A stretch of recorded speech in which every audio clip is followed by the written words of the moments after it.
Hello guys, അപ്പോൾ welcome to my new video. അപ്പോൾ ഇന്നത്തെ വീഡിയോ എന്ന് വെച്ചാൽ നമ്മൾ തമ്പനയിൽ കണ്ട പോലെ തന്നെ കോഴിക്കുട്ടികളെയൊക്കെ ഇഷ്ടപ്പെടുന്നവർക്ക് അതുപോലെ കോഴിക്കുട്ടികളെ ഇതുവരെ വളർത്താത്തവർക്കും ഇനി അങ്ങോട്ട് വളർത്താൻ ആഗ്രഹിക്കുന്നവർക്കായിട്ടുള്ള ചെറിയൊരു വീഡിയോ ആണ് കേട്ടോ. അപ്പോൾ ഇതെന്ന് വെച്ചാൽ നമ്മളുടെ ഷോർട്ടിലിടുന്ന ആ വീഡിയോ ജസ്റ്റ് ഞാൻ എല്ലാം കൂടെ ലോങ് ആക്കിയിട്ടാണ് എക്സ്പ്ലെയിൻ ചെയ്യുന്നത്. അപ്പോൾ വീഡിയോ എല്ലാവരും ജസ്റ്റ് സ്കിപ്പ് ചെയ്യാതെ കാണും. അപ്പോൾ ഇതുവരെ സബ്സ്ക്രൈബ് ചെയ്യാത്ത ആരെങ്കിലും ഉണ്ട് ജസ്റ്റ് ഒന്ന് സബ്സ്ക്രൈബ് ചെയ്യുക, ലൈക്ക് ചെയ്യുക, കമൻറ്റ് ചെയ്യുക കേട്ടോ. അപ്പോൾ നേരെ വീഡിയോയിലേക്ക് പോകാം. അപ്പോൾ ഇതാണ് ഞാൻ പറഞ്ഞ പോലെ തന്നെ ഇതുവരെ കോഴിക്കുട്ടികളൊക്കെ വളർത്താത്തവരാണെങ്കിലും അതുപോലെ ഇനി അങ്ങോട്ട് വളർത്താൻ ആഗ്രഹിക്കുന്നവർക്കാണെങ്കിലും അതുപോലെ സ്ഥലം അധികം ഇല്ലാത്തവർക്കാണെങ്കിലും സ്ഥലം ഉള്ളവർക്കാണെങ്കിലും ജസ്റ്റ് എല്ലാവരും ഒന്ന് ഞാൻ പറയുന്ന പോലെ ജസ്റ്റ് എല്ലാവരും ഒന്ന് എന്താ പറയുക ഒരു 5 കോഴിക്കുട്ടികളെങ്കിലും മേടിച്ച് വളർത്താൻ ശ്രമിക്കുക. 5 കോഴിക്കുട്ടിയെന്ന് വെച്ചാൽ നിങ്ങൾക്ക് മുട്ടയുടെ ആവശ്യത്തിന് മാത്രമാണെങ്കിൽ നിങ്ങളൊരു 5 കോഴിക്കുട്ടികളെ മേടിച്ച് വളർത്താൻ ശ്രമിക്കുക. അല്ലെങ്കിൽ നിങ്ങൾക്ക് ആ മുട്ടയൊക്കെ എടുത്ത് അതുപോലെ വിരിയിക്കാനൊക്കെ ആണെങ്കിൽ നിങ്ങൾക്ക് ഒരു 5 കോഴിക്കുട്ടിക്ക് ഒരു പൂവനെയും കൂടെ മേടിക്കുക. അപ്പോൾ മൊത്തം ഒരു 6 കോഴിക്കുട്ടി മേടിക്കുക. അതായത് 5 തൊട്ട് 8 കോഴിക്കുട്ടിക്ക് ഒരു പൂവൻ കോഴിക്കുട്ടിയാകും കേട്ടോ. ഇപ്പം നിങ്ങൾക്ക് കോഴിക്കുട്ടികളെ മേടിച്ച് വളർത്താൻ താല്പര്യമില്ല, അല്ലാതെ അത് നിങ്ങൾക്ക് ജോലിയാണ്, അപ്പോൾ നിങ്ങൾക്ക് അത്ര അറിയത്തില്ല എന്നുണ്ടെങ്കിൽ നിങ്ങൾക്കൊരു 3 മാസമായിട്ടുള്ള അതായത് മുട്ട ഇടാറായിട്ടുള്ള ഒരു കോഴിക്കുട്ടികളെയൊക്കെ മേടിച്ചാൽ അത് നിങ്ങൾക്കൊരു 5 എണ്ണത്തിന് മേടിച്ചാൽ നിങ്ങളുടെ വീട്ടാവശ്യത്തിന് അതുപോലെ നിങ്ങളുടെ മുട്ട ആവശ്യത്തിനൊക്കെ നിങ്ങൾക്ക് എടുക്കാവുന്നതാണ്. അല്ലാതെ നിങ്ങൾക്ക് കോഴിക്കുട്ടികളെ മേടിച്ച് ഇതേപോലെ നോക്കാൻ പറ്റാത്തവരാണെങ്കിൽ ബുദ്ധിമുട്ടുണ്ട് എന്നുണ്ടെങ്കിൽ അല്ലെങ്കിൽ അറിയത്തില്ല എന്നുണ്ടെങ്കിൽ നിങ്ങൾക്കൊരു 3 മാസമായിട്ടുള്ള അതായത് 3 തൊട്ട് 4 മാസമായിട്ടുള്ള ഒരു കോഴിക്കുട്ടികളെയൊക്കെ മേടിച്ചാൽ നിങ്ങൾക്ക് ഈസി ആയിട്ട് നോക്കാൻ പറ്റും കേട്ടോ. അപ്പോൾ നിങ്ങൾക്ക് എല്ലാവരും ഒരു 5 കോഴിക്കുട്ടികളെ മേടിച്ച് വളർത്താൻ ശ്രമിക്കുക. അപ്പോൾ ഇത് കോഴിക്കുട്ടികളെയൊക്കെ ഇഷ്ടപ്പെടുന്നവർക്ക് പറയുന്നതാണ് കേട്ടോ. ഇനി അങ്ങോട്ട് വളർത്താൻ ആഗ്രഹിക്കുന്നവർക്ക് വേണ്ടിയുള്ള പറയണം കേട്ടോ. അപ്പോൾ എല്ലാവർക്കും അല്ല, അപ്പോൾ ജസ്റ്റ് എല്ലാവർക്കും താല്പര്യമുള്ളവർ കാണുമല്ലോ. അപ്പോൾ നിങ്ങൾക്കിപ്പോൾ സ്ഥലം ഇല്ലാത്തവരാണെങ്കിൽ അതുപോലെ കൂടൊന്നും ഇല്ലാത്തവർ അല്ലെങ്കിൽ സ്ഥലം ഉള്ളവർക്കാണെങ്കിൽ തന്നെ ഇപ്പോൾ ഒരു 5 കോഴിക്കുട്ടികളെ മേടിച്ച് വളർത്താനാണെങ്കിൽ നിങ്ങൾക്ക് വേണ്ടി ഇപ്പോൾ ഞാനിവിടെ ഉപയോഗിക്കുന്നത് മരത്തിൻ്റെ കൂടാണ്. അപ്പോൾ ഇതുപോലൊരു കൂട് മേടിക്കുകയാണെങ്കിൽ നിങ്ങൾക്കിപ്പോൾ ഒരു 2500 രൂപയാകും. പിന്നെ അല്ല എന്നുണ്ടെങ്കിൽ നിങ്ങൾക്കിപ്പോൾ എല്ലാവർക്കും ഇപ്പോൾ ഹൈടെക് കോഴിക്കൂട് കിട്ടും. അപ്പോൾ ഹൈടെക് കോഴിക്കൂട് കിട്ടുവാണെങ്കിൽ അതിനൊരു 3000 തൊട്ട് 3500 ഒക്കെ ആകും കേട്ടോ നമ്മളുടെ 5 കോഴിക്കുട്ടികൾ ഇടാൻ. പിന്നെ കോഴിക്കുട്ടികളുടെ വില അതിപ്പോൾ 100 തൊട്ട് 150 രൂപ വെച്ചാണ് മേടിക്കുന്നത്. അപ്പോൾ എല്ലായിടത്തും ഓരോ വില ആവണമെന്നില്ലല്ലോ. അപ്പം 150 അങ്ങോട്ട് മാക്സിമം പോകത്തില്ല. അതായത് 1 മാസം തൊട്ട് 1.5 മാസം പ്രായമുള്ള കോഴിക്കുട്ടികളുടെ റേറ്റാണ് ഞാൻ പറയുന്നത്, 100 തൊട്ട് 150. പിന്നെ അങ്ങോട്ടുള്ള നമുക്കറിയത്തില്ല കേട്ടോ. അറിയത്തില്ല വെച്ചാൽ അപ്പോൾ ഓരോരുത്തർക്ക് ഓരോ റേറ്റല്ലേ മേടിക്കണം. എന്നാലും അധികം കൂടുതൽ റേറ്റൊന്നും ആരും മേടിക്കാറില്ല കേട്ടോ.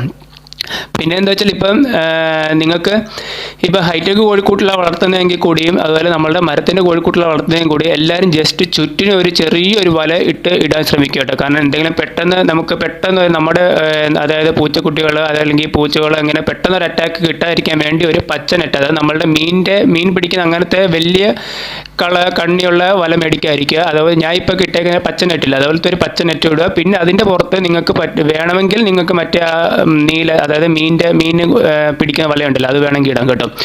അപ്പോൾ അങ്ങനെ ചെയ്ത് കൊടുക്കുക. നിങ്ങൾക്കിപ്പോൾ നിങ്ങളുടെ മരത്തിൻ്റെ കോഴിക്കൂടാണെങ്കിലും അതേപോലെ നിങ്ങളുടെ ഹൈടെക് കോഴിക്കൂടാണെങ്കിലും.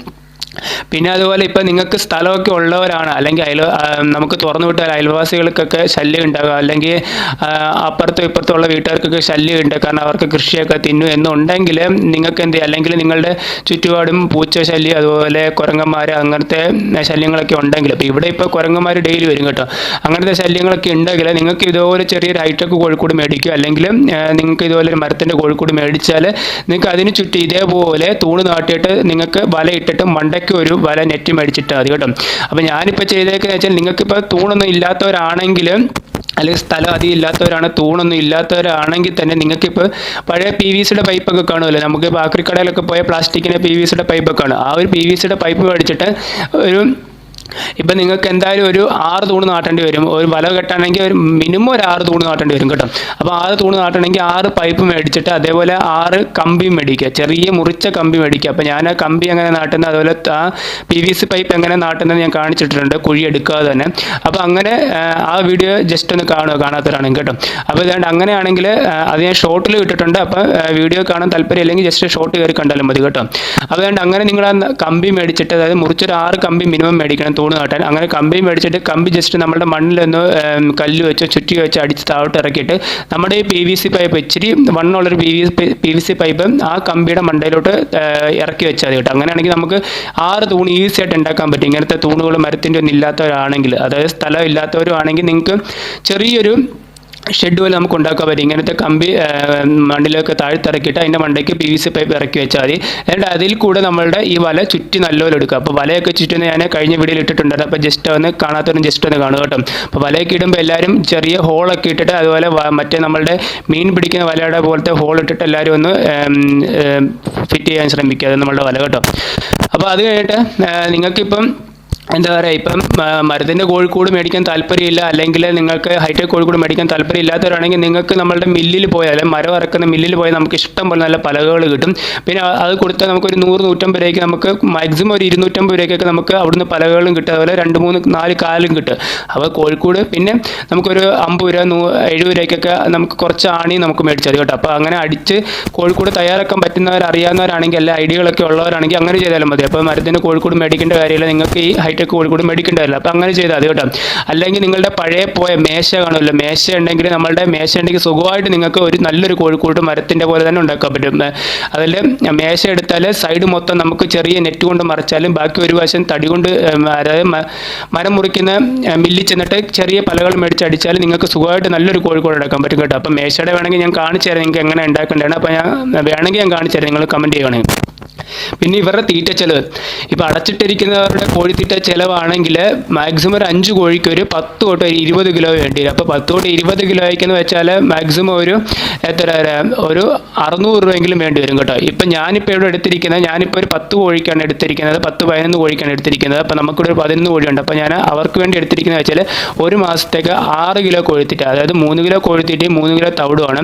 അപ്പോൾ എനിക്ക് അതിന് ചിലവായിരിക്കുന്നത് വെച്ചാൽ 202 രൂപയാണ് കേട്ടോ. അപ്പോൾ ഈ 6 കിലോ കോഴിത്തിരിക്കും. അപ്പോൾ നിങ്ങൾ സ്ഥിരമായിട്ട് അടച്ചിട്ട് വളർത്താൻ ആഗ്രഹിക്കുകയാണെങ്കിൽ മിനിമം ഒരു 20 കിലോ കോഴിത്തീറ്റയെങ്കിലും വേണ്ടി വരും. അപ്പോൾ അത് അവർക്ക് എന്താ പറയുക, ഒരു മാസം ഒരു 600 രൂപയെങ്കിലും ചിലവാകും കേട്ടോ. അപ്പോൾ ഞാൻ സ്ഥിരമായിട്ട് അടച്ചിട്ടവർക്കേണ്ടേ പറയണം. അപ്പോൾ സ്ഥിരമായിട്ട് അടച്ചു വിടുന്നവരാണെങ്കിലും നിങ്ങളുടെ തീറ്റ ചിലവ് 20 നിന്ന് 10ലേക്ക് തീറ്റ ചിലവ് കുറയ്ക്കണമെങ്കിൽ, അതായത് 5 കോഴിക്കുട്ടികൾക്ക് 20 നിന്ന് 10 കിലോ ആയിട്ട് കുറയ്ക്കണമെങ്കിൽ നിങ്ങൾക്ക് ഡെയിലി കൊടുക്കാൻ പറ്റിയ തീറ്റകളാണ് നമ്മളുടെ പപ്പായയുടെ ഇല, അതുപോലെ ഓമയ്ക്ക് അരിഞ്ഞിട്ട് കൊടുക്കുക. അതുപോലെ ഫ്രൂട്ട്സ് ഒക്കെ നിങ്ങൾ മേടിക്കുന്നുണ്ടെങ്കിൽ അതെല്ലാം കൂടെ അരിഞ്ഞിട്ട് കൊടുത്തിട്ട്, അല്ലെങ്കിൽ അരിഞ്ഞിട്ട് കഴിക്കുന്നില്ല എന്നുണ്ടെങ്കിൽ മിക്സിയിലിട്ട് അരച്ചിട്ട് അതിൻ്റെ ജ്യൂസ് എടുത്തിട്ട് നല്ലപോലെ അരിച്ചെടുത്തിട്ട് അതിൻ്റെ എന്താ പറയുക, അതിൻ്റെ അത് പൊടിയായിട്ട് കൊടുക്കാം. പിന്നെ അതിൻ്റെ ജ്യൂസ് ആണെങ്കിൽ, വേസ്റ്റ് വന്ന ജ്യൂസ് ആണെങ്കിൽ നമുക്ക് തീറ്റയിലും കുഴച്ച് കൊടുക്കാം. പിന്നെ അതുപോലെ മീനൊക്കെ എല്ലാവരും മേടിക്കുകയാണെങ്കിലും, അപ്പോൾ മീനൊക്കെ മേടിക്കുന്നവരാണെങ്കിൽ അതിൻ്റെ വേസ്റ്റ് ആണെങ്കിൽ ഉപ്പും മഞ്ഞൾപ്പൊടിയും കൂടെ ഇട്ടിട്ട് നല്ലപോലെ പകുതി വേവിച്ചിട്ട് അവർക്ക് ഇട്ട് കൊടുക്കാം. പിന്നെ അതേപോലെ ആണെങ്കിൽ നമ്മളുടെ എന്താ പറയുക, മുട്ടത്തോടില്ല, അപ്പോൾ മുട്ടത്തോടൊക്കെ ഇപ്പം എല്ലാവരുടെ വീട്ടിലും കാണും, കുറച്ചെങ്കിലും കാണില്ല. അപ്പോൾ ആ മുട്ടത്തോട് പൊടിച്ചിട്ട് കൊടുത്താൽ നമ്മൾ തീറ്റയിൽ മിക്സ് ചെയ്തിട്ട് കൊടുക്കുക, അവർക്ക് കാൽസ്യം ഒക്കെ കിട്ടുകയും ചെയ്യും. പിന്നെ അതുപോലെ ഇടയ്ക്ക് നാരകത്തിൻ്റെ ഇല, അല്ലെങ്കിൽ നാരകത്തിൻ്റെ ഇല ഇല്ലാത്തവരാണെങ്കിൽ ലെമൺ മേടിക്കുന്നവരാണെങ്കിൽ അതിൻ്റെ ജ്യൂസ് ഒന്നും എടുക്കണ്ട. ജ്യൂസ് എടുത്ത് കഴിഞ്ഞിട്ടാണെങ്കിൽ അതിൻ്റെ തൊലിയാണെങ്കിൽ അരച്ച് ഇവരുടെ തീറ്റയുടെ കൂടെ കൊടുത്താൽ അവർക്ക് ഇമ്മ്യൂണിറ്റി കിട്ടും. അപ്പോൾ മൊത്തം എടുക്കേണ്ട ഒരു പകുതി നാരങ്ങയുടെ തൊലിയൊക്കെ ആണല്ലോ. അതുപോലെ ഓറഞ്ച് മേടിക്കുന്നവരാണ് അതിൻ്റെ തൊലിയൊക്കെ. അപ്പോൾ ഇവർക്ക് എല്ലാ വേസ്റ്റും നമുക്ക് കൊടുക്കാൻ പറ്റും. പുല്ല്, അതുപോലെ ചീരകളൊക്കെ മേടിക്കണം. നിങ്ങളുടെ ആവശ്യത്തിന് എടുത്തു കഴിഞ്ഞാൽ ബാക്കി അതിൻ്റെ തണ്ടൊക്കെ വേസ്റ്റ് വരികയാണ്. ഇതൊക്കെ നല്ലൊരു ചെറുതായിട്ട് അരിഞ്ഞിട്ടുള്ളത് ഇവർ തിന്നോളും. അപ്പോൾ ഇതൊക്കെയെന്ന് ഞാൻ പറയുന്നത് നമുക്ക് കുറച്ച് പണിയുള്ള കാര്യമാണ്. അതായത് കൂട്ടിലിട്ട് വളർത്താൻ ആഗ്രഹിക്കുന്നവർക്ക്, പണിയുണ്ടെങ്കിൽ നമുക്ക് സ്ഥലമില്ലാത്തവർക്കൊക്കെ ആണെങ്കിൽ ഇങ്ങനെ കൂട്ടിലിട്ട് വളർത്താൻ ശ്രമിക്കുക കേട്ടോ. ഒരു 5 കോഴിക്കുട്ടികൾ, അപ്പോൾ എല്ലാവർക്കും നിങ്ങൾക്ക് സുഖമായിട്ട് വളർത്താൻ പറ്റും. പിന്നെ സ്ഥലമുള്ളവരൊക്കെയാണ്, അതുപോലെ അയൽക്കത്തൊക്കെ ഒന്നും കൃഷികളൊന്നുമില്ല, അപ്പോൾ തുറന്നു വിട്ടാലും പ്രശ്നമൊന്നും ഇല്ലാത്തവരാണെങ്കിൽ, കോഴിക്കുട്ടികളൊക്കെ ആണെങ്കിൽ കാക്കകളൊക്കെ ഉണ്ടെങ്കിൽ അതൊന്ന് ശ്രദ്ധിക്കുക. അതേപോലെ അത് കഴിഞ്ഞിട്ട് കുട്ടികളെയും ശ്രദ്ധിക്കുക. അതുപോലെ നമ്മളുടെ എന്താ പറയുക, പൂച്ചക്കുട്ടികളെയൊക്കെ ജസ്റ്റ് ശ്രദ്ധിക്കുക. അത് കഴിഞ്ഞിട്ട് തുറന്നു വിടാൻ ആഗ്രഹിക്കുക, നല്ലപോലെ തുറന്നിട്ട് വളർത്തുക. നമ്മുടെ കോഴിക്കുട്ടികളെ പെട്ടെന്ന് വളർന്നു കയറുകയും ചെയ്യും. കാരണം നമ്മൾ പണ്ട് തൊട്ട് എല്ലാവരും തുറന്നു വിട്ടല്ല വളർത്തുന്നത്. അപ്പോൾ ജസ്റ്റ് എല്ലാവരും ഒന്ന് ഇതുവരെ കോഴിക്കുട്ടികളെ വളർത്താറും ജസ്റ്റ് ഒന്ന് വളർത്തുക. അപ്പോൾ ഇന്നത്തെ വീഡിയോ ഇത്രയുള്ളൂ. ബൈ.